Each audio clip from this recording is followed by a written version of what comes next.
وہ سردیوں کے دن تھے اور اس دن کے 11 بج رہے تھے۔ سورج اپنی بھرپور آب و تاب سے چمک رہا تھا، لیکن اس کے باوجود ٹھنڈی ٹھنڈی ہوا سردی کی شدت کو برقرار رکھے ہوئے تھی۔ وہ اس وقت پہاڑی پر موجود ایک پتھر پر بیٹھا تھا۔ اس کے لمبے لمبے سیاہ خوبصورت بال ہوا کی وجہ سے لہرا رہے تھے۔ اس کے چہرے پر اداسی چھائی ہوئی تھی اور وہ اس وقت برسوں کا بیمار لگ رہا تھا۔ ایک وقت تھا کہ جب وہ اپنے گاؤں کا سب سے خوبصورت اور طاقتور نوجوان تھا۔ وہ اپنی خوشیوں بھری زندگی میں مست تھا کہ اچانک اس کی زندگی میں ایک قیامت خیز طوفان برپا ہوا۔ وہ ایک سرد اور ابر آلود رات تھی۔ وہ رات کو کافی دیر تک اپنے دوستوں کے ساتھ شغل بازی میں مصروف تھا۔ اسے وقت گزرنے کا احساس اس وقت ہوا جب اس کے ایک دوست سرفراز نے اس سے کہا، جبران اب تم گھر چلے جاؤ، تمہاری ماں تمہارا انتظار کر رہی ہوگی۔ یار واقعی مجھے تو وقت گزرنے کا احساس نہیں ہوا، وہ چونکتے ہوئے بولا۔ اس کے ساتھ ہی اٹھ کھڑا ہوا۔ اچھا دوستو، خدا حافظ، صبح ملتے ہیں۔ اس نے اپنے دوستوں سے ہاتھ ملایا اور وہاں سے گھر کی طرف روانہ ہو گیا۔ ابھی وہ بمشکل 20 گز ہی دور چلا ہوگا کہ تیز بارش شروع ہو گئی۔ اس کے ساتھ ہی تیز ہوائیں بھی چلنا شروع ہو گئیں، لیکن وہ مسلسل چلتا رہا۔ 25 منٹ کے سفر کے بعد وہ گھر کے دروازے پر پہنچ گیا۔ کھلا دروازہ دیکھ کر اسے حیرانی ہوئی۔ وہ جلدی سے اندر داخل ہو گیا۔ ہر طرف خاموشی مسلط تھی۔ وہ چلتا ہوا والد اور والدہ کے کمرے کے دروازے پر رک گیا۔ اس نے دروازے پر آہستہ سے دستک دی، ٹھک ٹھک ٹھک، لیکن اندر سے بالکل خاموشی رہی۔ اس نے دوبارہ دستک دی، مگر اس بار بھی کوئی رد عمل ظاہر نہ ہوا۔ یہ دیکھ کر اسے تھوڑی سی پریشانی ہوئی۔ اس نے دروازہ تھوڑا سا دھکیلا، مگر دروازہ نہ کھلا۔ اس کا مطلب تھا کہ دروازہ بند تھا۔ وہ اپنے بھائی محسن کے کمرے کی طرف پڑھنے ہی لگا تھا کہ اس کی نظر نیچے فرش پر پڑی۔ دروازے کے نیچے سے سرخ سرخ کوئی شے بہہ رہی تھی۔ اس کی آنکھیں حیرت سے پھیلتی چلی گئیں۔ وہ گھٹنوں کے بل بیٹھ گیا اور دیکھنے لگا۔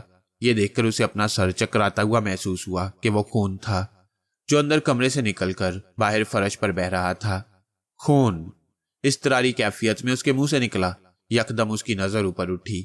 اس نے دیکھا روشن دان کے پاس دیوار پر خون کی ایک چوڑی لکیر کھینچی ہوئی تھی۔ اسے محسوس ہوا کہ خیریت نہیں، کچھ نہ کچھ گڑبڑ ضرور ہو چکی ہے۔ وہ اپنے بھائی محسن کے کمرے کی طرف بڑھتا چلا گیا۔ اس نے دروازے کو دھکیلا تو دروازہ کھل گیا۔ اندر اس کی نظر محسن پر پڑی۔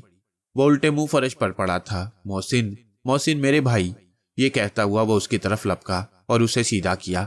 محسن کے سینے میں ایک بڑا خنجر پیوست تھا۔ محسن خدا کے لیے اٹھو، یہ سب کیسے ہو گیا؟ وہ چیختے ہوئے بولا۔ اسی لمحے محسن کی آنکھوں میں حرکت ہوئی۔ بھائی، وہ گنجا؟ لیکن اس سے زیادہ کچھ نہ کہہ سکا۔ اس کا سر ایک طرف ڈھلک گیا۔ اس کی آنکھیں کھلی کی کھلی رہ گئیں۔ اس کی روح اس کے جسم سے پرواز کر چکی تھی۔ محسن، جبران نے اسے جھنجھوڑا مگر وہ نہ اٹھا۔ ابو، وہ چیختے ہوئے بلند آواز میں بولا اور اس کے ساتھ ان کے کمرے کی طرف بڑھتا چلا گیا۔ اب وہاں سارے فرش پر خون جم چکا تھا جو اندر کمرے سے نکل کر دروازے کے نیچے سے گزر کر باہر کے فرش پر پھیل رہا تھا۔ اس کا دماغ سائیں سائیں کرنے لگا۔ اس نے زور زور سے بند دروازے کو دھکے لگانے شروع کر دیے، لیکن لکڑی کا مضبوط دروازہ ٹس سے مس نہ ہوا۔ اس نے ادھر ادھر نظریں دوڑائیں۔ اچانک اسے لوہے کی سیڑھی کا خیال آیا جو ان کے گھر میں ایک جگہ پڑی رہتی تھی۔ وہ سیڑھی کی طرف لپکا اور پھر وہ دوسرے لمحے سیڑھی اٹھا کر دیوار کے ساتھ رکھ چکا تھا جہاں سے وہ بآسانی چڑھ کر روشن دان سے اندر داخل ہو سکتا تھا۔ وہ سیڑھی پر چڑھ کر روشن دان سے اندر جھانکنے لگا۔ اندر کا منظر دیکھ کر اسے ایسے لگا جیسے کسی نے اسے زندہ زمین میں دھنسا دیا ہو۔ اندر بلب روشن تھا۔ اس کا باپ ایک طرف ساکت پڑا تھا جس کی کٹی ہوئی گردن اس سے تھوڑے فاصلے پر پڑی تھی۔ اس کی ماں کے سینے میں ایک بڑا خنجر دستی تک پیوست تھا۔ یہ وہ منظر تھا جسے آدمی عام ذہنی طور پر نہیں دیکھ سکتا۔ اپنے والدین کو اس طرح بے دردی سے مرے ہوئے دیکھنا بہت مشکل ہے۔ پھر اسے کچھ ہوش نہ رہا۔ وہ سیڑھی سے نیچے گر پڑا اور وہیں ساکت ہو گیا۔ اسے کچھ بھی معلوم نہ تھا۔ 15 دن بعد جب اسے ہوش آیا تو اس نے خود کو ہسپتال کے بیڈ پر موجود پایا۔ ماضی کا وہ ہولناک منظر جب اسے ایک بار پھر یاد آیا تو وہ چیخ مار کر دوبارہ بے ہوش ہو گیا۔ ہر روز کی طرح آج بھی وہ پتھر پر اداس بیٹھا تھا۔ اس کی زندگی ایک قیامت خیز سانحے سے گزر چکی تھی۔ اسے معلوم نہیں تھا کہ اس کے والدین اور بھائی کے قاتل کون ہیں۔ پولیس بھی ابھی تک کچھ نہ کر سکی تھی اور اب وہ اداس چٹان پر بیٹھا گہری سوچوں میں گم تھا کہ اچانک اس کے ذہن کی اسکرین پر ایک نام ابھرا، گنجا، جو اس کے بھائی محسن نے دم توڑتے وقت ادا کیا تھا۔ یقیناً انہیں مارنے والا انسان گنجا ہوگا۔ اس نے سوچوں کو دور دور تک دوڑایا مگر اس کے ذہن میں کوئی گنجا شخص نہ آیا۔ نہ تو کوئی اس کا ایسا دشمن تھا جو انہیں اس طرح بے دردی سے مار ڈالے۔ جبران، اسے کسی نے پکارا۔ اس نے چونک کر پیچھے مڑ کر دیکھا مگر آواز دینے والا کوئی نہ تھا۔ اس نے دور دور تک نظر دوڑائی مگر کوئی ہوتا تو اسے نظر آتا۔ وہ اسے وہم بھی نہیں کہہ سکتا تھا کیونکہ اس نے کسی کی آواز سنی تھی۔ وہ چونکنے کے ساتھ ساتھ حیرت زدہ بھی ہو گیا۔ جبران! اچانک خاموش فضا میں ایک دفعہ پھر وہ غیبی آواز گونجی اور وہ شدت حیرت و خوف سے اٹھ کر کھڑا ہو گیا۔ اس نے گھوم کر اپنے چاروں طرف دیکھا مگر کوئی نظر نہ آیا۔ کون ہو تم؟ اس نے خوف زدہ سی آواز میں پوچھا۔ میں وشرام ہوں اور میں تمہاری مدد کرنا چاہتا ہوں۔ میں تمہارے بارے میں سب کچھ جانتا ہوں۔ جنہوں نے تمہارے والدین اور بھائی کو مارا ہے ان تک تم میری مدد کے بغیر نہیں پہنچ سکتے۔ لیکن تم نظر کیوں نہیں آ رہے اور تم کون ہو؟ جبران نے اپنی آواز پر قابو پانے کی کوشش کی مگر وہ پھر بھی لڑکھڑا گیا۔ فضا میں چند لمحے خاموشی طاری رہی، پھر غیبی آواز گونجی۔ تمہارے سوالوں کا جواب فی الوقت تمہیں نہیں مل سکتا مگر تمہیں مجھ پر اعتبار کرنا ہوگا، اور تم نے تو پھر اپنے والدین اور بھائی کے قاتلوں سے ایک بھیانک انتقام لینا ہے جسے دیکھ کر روح بھی تھرا اٹھے۔ بولو جبران، کیا تم اپنے والدین اور بھائی کے قاتلوں سے انتقام نہیں لوگے؟ تم نے دیکھا نہیں کہ کس طرح انہوں نے کتنی بے دردی سے جانوروں کی طرح انہیں قتل کیا؟ غیبی آواز میں اب ایک جوش تھا، ایک ایسا جوش جس نے جبران کے خون میں انتقام کی خوفناک آگ بھر دی۔ اس کی آنکھوں میں خون اتر آیا۔ اس کی آنکھوں کے سامنے اپنے ماں باپ اور بھائی محسن کی مردہ لاشوں کا سراپا گھوم گیا۔ ہاں، میں ان سے انتقام لوں گا مگر وہ کون ہیں اور تم انہیں کیسے جانتے ہو؟ میں کون ہوں یہ ایک راز ہے اور ہمیشہ راز رہے گا۔ میں دکھی اور غم زدوں کی مدد کرتا ہوں، اور جہاں تک تعلق ہے ان کے جاننے کا تو یہ بھی تمہیں معلوم ہو جائے گا۔ البتہ تم مجھے مسیحا کہہ کر پکار سکتے ہو۔ اب میں چلتا ہوں، پھر میں تمہیں بہت جلد ملوں گا۔ مجھے امید ہے کہ تم میرا انتظار بڑی شدت سے کرو گے۔ اتنا کہنے کے بعد آواز آنا بند ہو گئی۔ چند لمحے خاموشی رہی اور پھر جب یہ خاموشی طویل ہونے لگی تو جبران نے کہا، مسیحا، کیا تم چلے گئے ہو یا موجود ہو؟ مگر اس کی بات کے جواب میں کوئی آواز نہ ابھری۔ تو جبران سمجھ گیا کہ وہ چلا گیا ہے۔ وہ تو چلا گیا لیکن جبران کے لیے سوچوں کے انبار چھوڑ گیا۔ یہ کون ہو سکتا ہے؟ یہ میری مدد کیوں کرنا چاہتا ہے؟ یہی وہ سوال تھے جو اس کے ذہن میں بار بار سر ابھار رہے تھے۔ پہاڑی سے گھر تک کا فاصلہ اس نے کیسے طے کیا اسے معلوم نہ تھا۔ جب وہ گھر میں داخل ہوا تو اس کی آنکھوں میں آنسو آ گئے۔ جہاں کچھ عرصہ پہلے کہہ کے گونجا کرتے تھے، ہر وقت ایک شور سا رہتا تھا، مگر اب ہر سو ویرانی ہی ویرانی تھی۔ وہ بے جان قدموں سے چلتا ہوا اپنے کمرے میں آ گیا اور بیڈ پر لیٹ گیا۔ ویرانوں سنسان گھر کے در و دیوار اس سے چیخ چیخ کر انتقام اور صرف انتقام کی رٹ لگا رہے تھے۔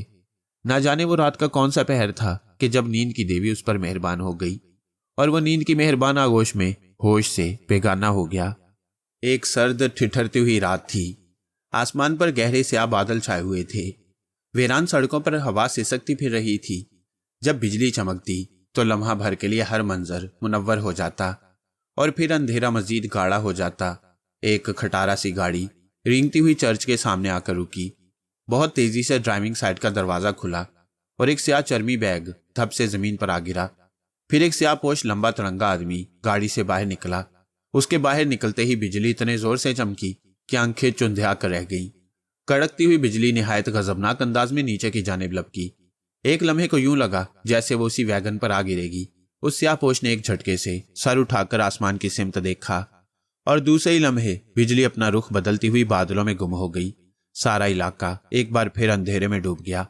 اس سیاہ پوش نے جھک کر گاڑی سے کدال اور بیلچا نکالا، پھر زمین پر پڑے ہوئے بیگ کی جانب متوجہ ہو گیا۔ بیگ اٹھا کر اس نے کندھے سے لٹکایا، دوسرے ہاتھ میں کدال اور بیلچا اٹھایا، ہر طرف گہری نظر ڈالتے ہوئے چرچ کے گیٹ کی جانب بڑھ گیا۔ آسمان پر بجلی شدت سے کڑکنے لگی۔ بجلی کی گرج و چمک علاقے کے تاریک غلاف کو چاک کیے دے رہی تھی، مگر وہ سیاہ پوش ہر چیز سے، ہر بات سے اور ہر احساس سے بے نیاز مست ہاتھی کی طرح چرچ کے گیٹ کی جانب بڑھتا جا رہا تھا۔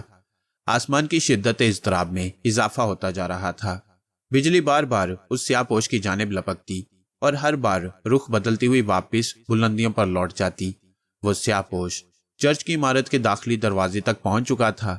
بجلی ایک بار پھر کڑکتی ہوئی زمین کی جانب لپکی، مگر وہ سیاہ پوش دروازہ کھول کر اندر داخل ہو چکا تھا۔ بجلی واپس آسمان کی وسعتوں میں مچلنے لگی۔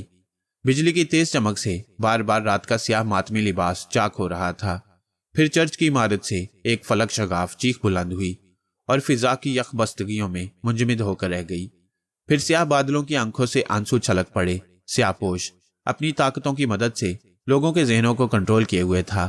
اس کا یہ تجربہ ابھی ادھورا رہ گیا تھا، کیونکہ وہ لوگوں کے جسم سے گوشت اتارنے کے باوجود انہیں زندہ رکھنے میں تو کامیاب ہو گیا، مگر ان کی زندگیاں نہ سنبھال سکا۔ وہ چند ایک گھنٹے کے بعد بے جان ہو گئی۔ ان کے علاوہ بھی بہت سے زندہ ڈھانچے باقی ہیں، مگر ان کی زندگیاں مختصر ہیں۔ روح و اجسام پر اسے یہ اختیار حاصل کرنے کے لیے بے شمار مردہ انسانوں کی کھوپڑیوں کے چراغ جلا کر ایک شیطانی جاپ کرنا تھا۔ اب مسئلہ تھا ان انسانی کھوپڑیوں کا۔ اس کے لیے قبرستان منتخب کیے گئے۔ اب کھوپڑیاں حاصل کرنے کے لیے اس خبیث نے کسی اور کو ملوث کرنا مناسب نہ سمجھا، اور تنے تنہا یہ اس کے بس کی بات نہ تھی۔ اس نے اپنی شیطانی طاقتوں سے کام لیا۔ ایک پادری کی کھوپڑی کاٹ کر سر کو چراغ کی صورت میں استعمال کر کے ایک شیطانی عمل کیا تو شیطانی طاقتوں نے آنن فانن تمام قبریں ادھیڑ کر ڈھانچے باہر نکال لیے۔ کل رات میرے آدمی اس شیطانی مسکن کا سراغ لگانے میں کامیاب ہو جائیں گے۔ وہ ساحلی علاقے میں واقع ایک وسیع و عریض کوٹری کو اپنے اس مقصد کے لیے استعمال کر رہا تھا۔ ارواح پر اختیار حاصل کرنا اور ان سے اپنے احکامات پر عمل کرانا بہت ہی مشکل اور خطرناک کام ہوتا ہے، لیکن اگر روحوں کو اپنا ہم خیال بنا لیا جائے اور کسی ایک نقطے پر قائل کر لیا جائے تو پھر یہ کوئی مشکل کام نہیں۔ اس نے ایک نقطہ اٹھایا اور 4 ارواح کو ان کے ذہنوں پر اپنی شیطانی طاقتوں سے تسلط جما کر انہیں ڈھانچے کی صورت میں سڑکوں پر پھیلا دیا۔ پھر پولیس کے نوجوانوں سے سامنا کرایا اور بھاگ دوڑ شروع ہو گئی۔ اس کا مقصد صرف اتنا تھا کہ پولیس کا کوئی نوجوان کسی ڈھانچے پر گولی چلا دے۔ ہوتا یہ ہے کہ جب کسی انسان پر گولی چلائی جاتی ہے تو وہ پہلے مادی وجود کو چیرتی ہے، پھر روح کے پار ہوتی ہے، جبکہ یہاں معاملہ الٹ ہو جاتا۔ گولی مادہ وجود والے چلاتے اور سیدھی روح کے پار ہوتی، لیکن چونکہ ایک جاب کے باعث وہ ہڈیوں کے حصار میں تھی، سو موت کی کیفیت سے گزرنے کے بعد ڈھانچے سے الگ ہوتی اور یہ حملہ براہ راست ایک روح پر ہوتا، مادے کی طرف سے۔ اس طرح اس شیطان کے کام میں آسانی پیدا ہو جاتی اور وہ لمحوں میں اجتماعی طور پر بے شمار ارواح پر اختیار حاصل کر لیتا۔ میرے آدمی جو اس کی کوٹھی کو گھیرے ہوئے تھے، ان کا خیال تھا کہ آج رات اس شیطان کو گرفتار کر کے یہ گولی مار کر قصہ ختم کر دیں گے، مگر میں نے انہیں منع کر دیا، کیونکہ یقینی بات تھی کہ اس کوٹھی میں بھی زندہ ڈھانچے موجود ہوتے، کسی ایک پر حملہ ہوتا، نتیجہ بے شمار روحیں اس شیطان کی ہم خیال ہو کر اپنا آپ اس کی دسترس میں دے دیتی اور وہ چند لمحوں میں انہیں اجسام والوں کے خلاف بھڑکا کر ان پر چھوڑ دیتا۔ ایسے میں وہاں ریڈ کرنے والی ایک پوری فوج ہی کیوں نہ ہوتی، اس فوج کی زندگی کی کبھی کوئی ضمانت نہ ہوتی۔ اس نتیجے کے پیش نظر میں نے فوراً آئی جی صاحب سے رابطہ کیا اور ان سے درخواست کی کہ شہر میں گشت بند کروا دیں۔ میں ذاتی طور پر آئی جی صاحب کا شکر گزار ہوں کہ انہوں نے میری بات مان لی، ورنہ ہم کبھی بھی اس شیطان پر قابو پانے میں کامیاب نہ ہو سکتے تھے، بلکہ اس کوشش میں ہم بہت سے جوانوں کی زندگی سے ہاتھ دھو بیٹھتے۔ میرا پروگرام تھا کہ کسی ایکشن کے بغیر کھٹاک سے یہ قصہ ختم ہو، اور اس کے لیے ایک ہی طریقہ تھا، سو میں نے آج صبح اس پر عمل کر ڈالا۔ میں نے اپنے ایک آدمی کو ساتھ لیا اور منہ اندھیرے اس کوٹھی میں پہنچ گیا، جس کی نگرانی پر 4 آدمی مامور تھے۔ پھر جب وہ شیطان کوٹھی سے باہر نکلا اور ہم کوٹھی میں داخل ہو گئے، توقع کے عین مطابق چند انسانی ڈھانچے اندر موجود تھے۔ میں نے اپنے ساتھیوں کو سخت ہدایت کی تھی کہ آخری حد تک صرف دفاع کیا جائے۔ نتیجتاً اچھی خاصی کشتی ہوئی اور آخرکار ہم ان پر قابو پانے میں کامیاب رہے، اور جو کچھ میں قبضے میں کرنا چاہتا تھا وہ بھی میں نے اپنے قبضے میں لے لیا۔ اتنا کہنے کے بعد دانش اس سیاہ چرمی بیگ پر جھک گیا۔ ہال میں سناٹا چھایا ہوا تھا۔ پھر جب دانش سیدھا ہوا تو اس کے ہاتھ میں 2-3 پیکٹ تھے۔ وہ کھڑا ہو گیا۔ وہ پیکٹ اس نے آئی جی صاحب کی طرف بڑھا دیے۔ سر، یہ اس کوٹھی کی ویڈیو اور فوٹوگراف ہیں۔ پھر اس نے دوسرا پیکٹ کھولا اور تصویروں کی ایک موٹی گڈی نکال لی۔ تمام تصویریں اس نے ٹیبل پر پھیلا دیں۔ یہ لیں، میں نے سب سے کہا تھا کہ یہ سب کالے جادو کا مرہون منت ہے۔ اب تک کے واقعات دیکھ کر یقیناً آپ سب کو بھی یقین آ گیا ہوگا۔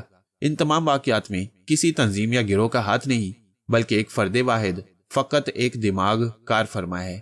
جب میں نے ان واقعات کو کالے جادو سے منسوب کیا، شیطان کے اس چیلے کو میں اس وقت پہچان چکا تھا، مگر میرے پاس اس کے خلاف کوئی ایسا پروف نہیں تھا کہ میں اس پر ہاتھ ڈالتا یا براہ راست اس کو ان کاروائیوں کا ذمہ دار ٹھہراتا، سو میں خاموش رہا۔ کالے جادو کے متعلق میں خاصی معلومات رکھتا ہوں اور معاملے کی سنگینی کا بھی مجھے پورا ادراک تھا۔ ہم لوگ خطرناک سے خطرناک تنظیموں سے ٹکرا سکتے ہیں، دشمن فوجوں کے بخیے ادھیڑ کر رکھ سکتے ہیں، مگر ہمارے آپریشن، ہمارے ایکشن کا جو طریقہ کار ہے وہ شیطانی قوتوں کے آگے نہیں چل سکتا۔ یہ جنگ اور نوعیت کی ہوتی ہے، اور یہ جنگ جیتنے کے لیے ہتھیار اور ہی ہوتی ہیں۔